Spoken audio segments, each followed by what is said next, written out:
Good evening everyone. Good evening, very good evening.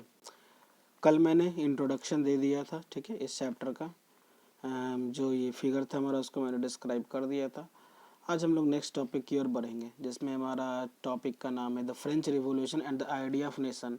France में हमारा क्रांति जो हुआ था और उसके बाद हमारा जो अलग राष्ट्र बनने का जो विचारधारा हमारा आया था। तो देखिए, यहाँ हम लोग आगे बढ़ते हैं, बहुत अच्छे से यहाँ पर समझने की कोशिश करेंगे। The first clear expression of nationalism came with the French Revolution in 1789। पहली बार जो लोगों के बीच में हमारा राष्ट्रवाद का जो फीलिंग जनरेट हमारा हुआ था वो बेसिकली कब हुआ था? जब फ्रांस में हमारा क्रांति हुआ था। लुई 16 को हमारा वहाँ पर हैंग टिल डेथ किया गया था कुछ समय के बाद, रिवॉल्यूशन के बाद, जो कि 1789 में हमारा हुआ था। France, as you would remember, was a full-fledged territorial state in 1879 under the rule of absolute monarch। ठीक है, तो फ्रांस बेसिकली उस समय हमारा क्या था? पूरी तरीके से मोनार्कियल वहाँ पे शासन था। मोनार्कियल शासन जहाँ पर हमारा राजा का डिसीजन ही क्या हो जाता है? एक कंपलसरी हो जाता है, सभी लोगों को उसमें मानना होता है उसमें। ठीक है, तो 1789 के पहले हमारा वही रूल था। The political and constitutional changes that came in the wake of the French Revolution led to the transfer of sovereignty from the monarchy to a body of French citizens। अब राजनीतिक और संवैधानिक चेंजेस हमारा आया वहाँ पे, ठीक है, जब हमारा फ्रांस की क्रांति हुई इस वजह से। अब उस वजह से पूरी तरीके से जो हमारा मोनार्कियल शासन था वो हमारा सोवेरेनिटी, जहाँ पर हमारा पावर क्या हो? डिस्ट्रीब्यूटेड हो अलग अलग लेवल्स ऑफ गवर्नमेंट में। ठीक है, ये तरीका उसमें हमारा था। और उसमें हमारा योगदान सबसे ज्यादा किसका होना चाहिए? फ्रांस के सिटीजन्स का होना चाहिए। The revolution proclaimed that it was the people who would henceforth constitute the nation and shape its destiny। अब ये जो हमारा क्रांति हुआ था इसमें बेसिकली कौन लोग थे? तो ये फ्रांस की आम जनता थी जो अपना एक अलग राष्ट्र बनाना चाहती थी और वहाँ के आगे का भविष्य तय करना चाहती थी। मतलब किस प्रकार आगे का हमारा फ्रांस दिखता, ठीक है, किस प्रकार का नेशन स्टेट हमारा होता जहाँ पर डेमोक्रेटिक पावर हमारा आता।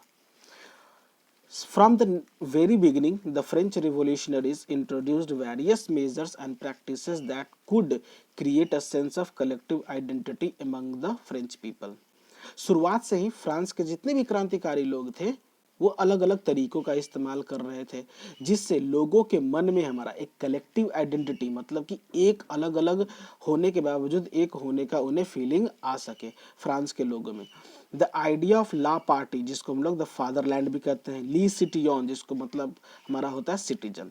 ठीक है, तो यहाँ पे ये जो दो हमारा विचारधारा था, इससे अलग अलग समुदाय के लोगों को एक करने का हमारा विचार उसमें आ रहा था। और सभी लोगों के पास क्या रहना चाहिए? इक्वल राइट रहना चाहिए, एक तरीके का अधिकार होना चाहिए और सभी के सभी लोग क्या हो? एक ही संविधान के अंतर्गत हमारा आते हों।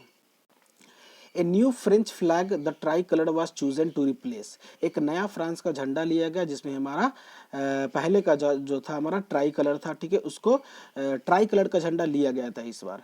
ठीक है, और उसमें हमारा पुराना जो झंडा था जो कि वहाँ के रॉयल पावर को दिखाता था, रॉयल स्टैंडर्ड को दिखाता था, उसको खत्म किया गया। इसके बाद हमारा the E state general was elected by the active citizens. अब जितने भी ई स्टेट जनरल कहने का मतलब हमारा क्या हुआ? वहाँ का पार्लियामेंट। ठीक है, अब उसमें पहले राजा की मर्जी से सभी लोग चुनाते थे, लेकिन अब क्या था? जितने भी एक्टिव सिटीजन से, मतलब जिनको वोट देने का, एक्टिव सिटीजन का मतलब जिनको वोट देने का अधिकार हो, उन्होंने क्या किया? सबसे पहले तो इसका नाम ही बदल दिया। क्या नाम रख दिया गया? National assembly. ठीक है, इलेक्टेड स्टेट जनरल से नेशनल असेंबली। अब नया सब कुछ था, तो नए तरीके का हिम्स, मतलब श्लोक्स, ठीक है, अलग तरीके का तुम्हारा क्या बोलते हैं उसे? ओथ्स, दैट इज हमारा शपथ लिया गया। And martyrs commemorated. इसका मतलब क्या हुआ? कि मतलब कि जो लोग शहीद हो गए उनको याद किया गया। All in the name of nation, सभी एक राष्ट्र के नाम पे। A centralized administrative system was put in place and formulated uniform laws for all citizens within its territory. एक केंद्र स्तर का हमारा प्रशासनिक सिस्टम बनाया गया जिसमें हमारा सभी के लिए एक तरीके का कानून हो, ठीक है, जो कि एक टेरिटरी के अंदर, मतलब कि एक नेशन स्टेट के अंदर हमारा जो लोग आते हों, एक नेशन स्टेट में जो भी हमारा अलग अलग रीजन्स आता है।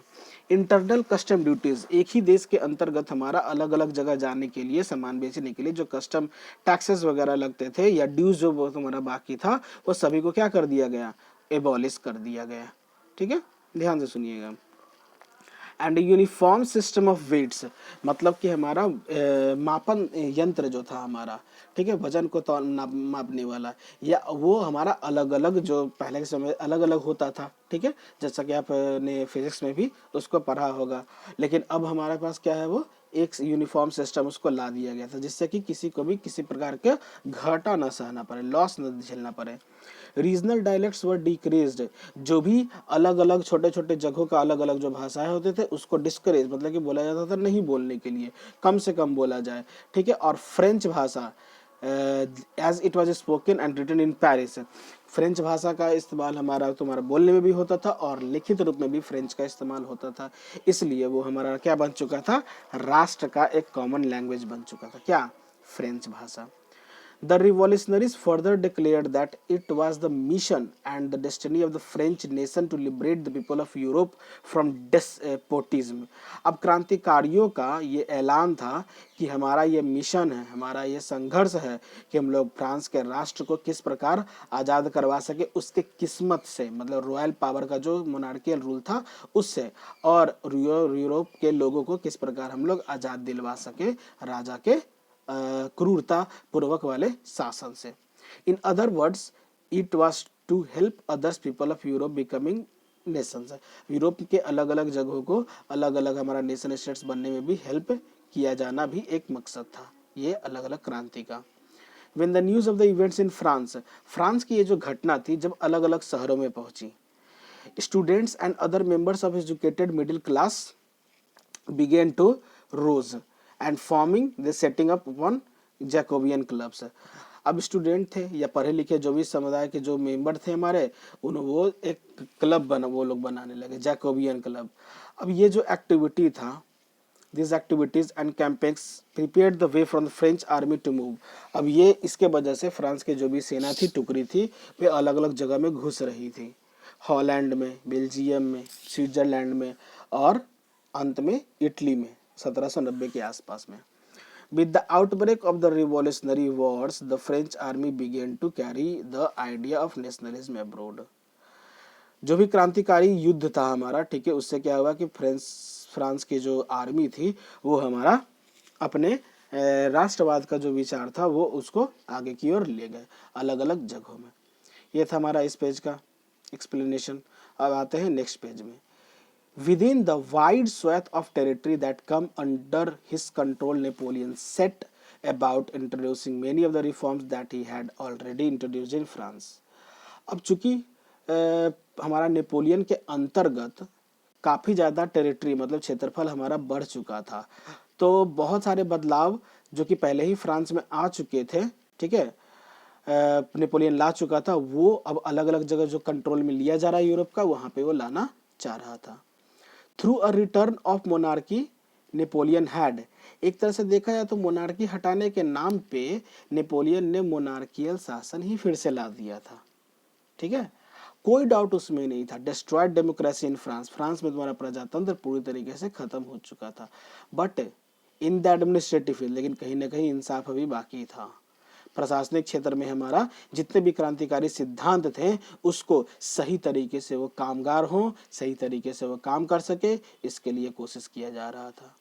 द सिविल कोड ऑफ 1804, जिसको हम लोग नेपोलियन कोड के नाम से जानते हैं, ये सब तरीके के सर सुविधा प्रिविलेजेज जो जन्म के आधार पर खास करके कानून के सामने जो लोग बराबर नहीं होते हैं या फिर सभी लोगों को प्रॉपर्टी का बराबर का अधिकार मिल सके, ये उस कोड में कहा गया था हमारा। This code was exported to the regions under French control. अब फ्रांस का जहां जहां कंट्रोल हमारा था, फ्रेंच आर्मी हमारी जा चुकी थी, उन सभी जगहों पे हमारा यह कानून लाया गया था। This code was exported to the regions, ठीक है, फ्रेंच कंट्रोल में लाया गया था, जैसे डच रिपब्लिक हमारा, ठीक है, स्विट्जरलैंड में, इटली और जर्मनी में, नेपोलियन ने क्या किया कि पूरी तरीके से प्रशासन के काम को उसने डिवाइड कर दिया, डिवीजन कर दिया। एबोलिश्ड the federal system, federal system को खत्म कर दिया जिसमें हमारा जन्म से मिलने वाले सारे अधिकार मिलते थे। फ्रीड पीजेंट्स, किसानों को आज़ाद करवाया गया। फ्रॉम सेफ्रेडम एंड मैनुअल डेज, मतलब कि हर तरह के क्रूरतापूर्वक जुर्म से, ठीक है, और उन पे जितने तरीके का हमारा कर्ज था उन सभी से मुक्त करवाया गया। इन द टाउन्स टू, शहर में भी the guilds restrictions were removed, जितने भी व्यापारी थे उन पर जो पाबंदी लगाया गया था उसको भी खत्म किया गया था। Transport and communication systems were improved, यातायात के साधन, बातचीत करने के सिस्टम, इन सभी में सुधार लाया गया था। Peasants, artisans, workers and new businessman, कलाकार, किसान, काम करने वाले लोग और नए बिजनेसमैन, ठीक है, इन सभी को अब नए तरीके का फ्रीडम मिल रहा था। Enjoyed a new found freedom. Businessman and small scale producers of good, जितने भी बिजनेसमैन थे या छोटे मोटे स्तर के जो भी सामान बेचने वाले लोग थे, in particular began to realise that uniform laws, वो उन लोगों को एहसास हुआ कि हमारे लिए क्या होना चाहिए, व्यापारियों के लिए एक समान का कानून हमारा होना चाहिए। जैसे स्टैंडर्डाइज्ड वेट होना चाहिए, किलोग्राम हो गया जैसे, फिर मापन यंत्र हमारा लेंथ वगैरह भी हमारा सेम होना चाहिए। एंड कॉमन नेशनल करेंसी, पूरे राष्ट्र में हमारा एक तरीके का करेंसी होना चाहिए जिससे कि सामान के आवागमन में किसी को भी नुकसान न हो, किसी प्रकार का किसी को दिक्कत हमारा ना हो जब वो एक एरिया से दूसरे एरिया में जा रहे हो तो। However, in the areas conquered, the reactions of the local population to French rule were mixed. जो एरिया में हमारा फ्रेंच कंट्रोल का हमारा रूल गया, फ्रेंच आर्मी गया, वहाँ पर हमें मिली जुली क्या मिली, रिएक्शन देखने को मिली, ठीक है। वहाँ पे बेसिकली हमारा क्या किया गया, वो बहुत सारे जगह में गए थे। कुछ देर पहले मैंने बताया था हॉलैंड में, स्विट्जरलैंड में, और कुछ खास शहरों में जैसे ब्रुसेल्स हो गया, मियान्ज, मिलान और वर्साओ। यहाँ पर फ्रेंच आर्मी को शुरुआत में इस तरीके से देखा गया कि जैसे लगा कि वो लोग कोई देवता हो, ठीक है, वो लोग आज़ादी के, लिबर्टी के देवता हो, हार्बिंगर्स ऑफ लिबर्टी। लेकिन लोगों का उनको वेलकम करते हुए जो इंथुजियाज्म, जोश व खरोश था, वो तुरंत ही क्या हो चुका था, खत्म हो चुका था, गिर चुका था, और ये क्लियर हो चुका था हमारा that the new administrative arrangement did not go hand in hand, ये नए तरीके का जो प्रशासनिक कामकाज का तरीका है ये सभी को आज़ादी नहीं देता है हाथों हाथ, इतना आसान नहीं है हमारा। इंक्रीज टैक्सेशन, टैक्स बढ़ा के दिया गया था। सेंसरशिप पे पाबंदी लगाया गया था, ठीक है, कि क्या दिखाना है लोगों को, टीवी पे क्या चलेगा, न्यूज़पेपर में क्या क्या छपेगा, मैगजीन में हमारा क्या आएगा, इन सभी चीज़ों पे हमारा सेंसरशिप लग चुका था कि सरकार के खिलाफ, फ्रेंच आर्मीज के खिलाफ, फ्रेंच गवर्नमेंट के खिलाफ आप कुछ नहीं लिख सकते हैं, नहीं तो पता ही है कि क्या हो सकता है हमारा, ठीक है। आगे देखिए, forced conscriptions of the French army, जबरदस्ती लोगों को पकड़ पकड़ के ठूसा जाता था, भरा जाता था। कहाँ भरा जाता था, फ्रांस की आर्मी में, क्योंकि अलग अलग जगह को कॉन्क्यूर हमारा करना है, एरिया को अपने कंट्रोल में लेना है, तो यही एक तरीका था जहाँ पे प्रशासनिक बदलाव लाकर हमारा ज़्यादा से ज़्यादा लोगों को रिक्रूट हमारा किया जा सके, ठीक है। उम्मीद करता हूँ ये दोनों पेज आप लोग को अच्छे तरीके से समझ में आया होगा। लीजिए, यहाँ तो हमारा फर्स्ट टॉपिक खत्म हो चुका, ठीक है। यहाँ पे हमारा सेकंड टॉपिक है the making of nationalism in Europe, Europe में हमारा किस प्रकार राष्ट्रवाद का जन्म हुआ या फिर किस प्रकार वो बना, लेकिन इसको तो हम लोग करेंगे कल, ठीक है। तो फर्स्ट टॉपिक हमारा काफ़ी थोड़ा क्या था, छोटा निकला, जो कि सही बात है, जितना छोटा छोटा रहे, दो तीन पेज में हमारे लिए सही रहेगा, ठीक है। तो देखिए यहाँ पे हमारा इसको, जितने भी लोग अगर इस वीडियो को देख रहे हैं, कोशिश करिएगा इसको रिवाइज करने का, ठीक है। हर सब्जेक्ट की जरूर आएंगी यहाँ पे वीडियोस, ठीक है, इस बात को हम लोग ध्यान में रखेंगे। और एसएसटी के लिए देखिए मैं यही टिप्स दे सकता हूँ कि आप लोगों को कोशिश करना है कि इसको रेगुलरली किया जाए, बिना रेगुलर टच के हम लोग इसमें कंटिन्यू नहीं कर सकते हैं, क्योंकि एक ऐसा टॉपिक है जिसमें बच्चों को बहुत ही कम इंटरेस्ट आता है और वो क्या हो जाते हैं, थक जाते हैं, बोर हो जाते हैं, ठीक है। तो इसमें हमें रेगुलरली करना होगा, क्योंकि जब तक 10th है तब तक तो हमें इसे क्या करना है, मैनेज करके चलना है, जिससे कि हमारा स्कोर में कोई दिक्कत हमारा ना हो, ठीक है। तो कोशिश करना है हमें कि हम लोग उसको समझ सकें और जितना से ज़्यादा बार उसको रिवाइज कर सके बाकी सारे सब्जेक्ट्स के साथ, ठीक है। चलिए, उम्मीद करता हूँ आप लोग को ये वीडियो ज़रूर अच्छा लगे। अगर अच्छा लगा तो अपने दोस्तों में शेयर कीजिए, ज़्यादा से ज़्यादा लोग इसको देखें कि उनको भी लाइन बाय लाइन एक्सप्लेनेशन करने का मिल सके। और इसमें सबसे बड़ा आपका फ़ायदा ये होगा कि आप जब चाहे इसको, इस वीडियो को, छोटे छोटे 15 मिनट के आसपास के वीडियोज़ रहेंगे जिसको आप पीछे आगे करके अब जितनी बार चाहे उतनी बार देख सकते हैं। ठीक है, और सब्सक्राइब लाइक ज़रूर कोशिश करिएगा करने का। ठीक है, गुड बाय, थैंक यू।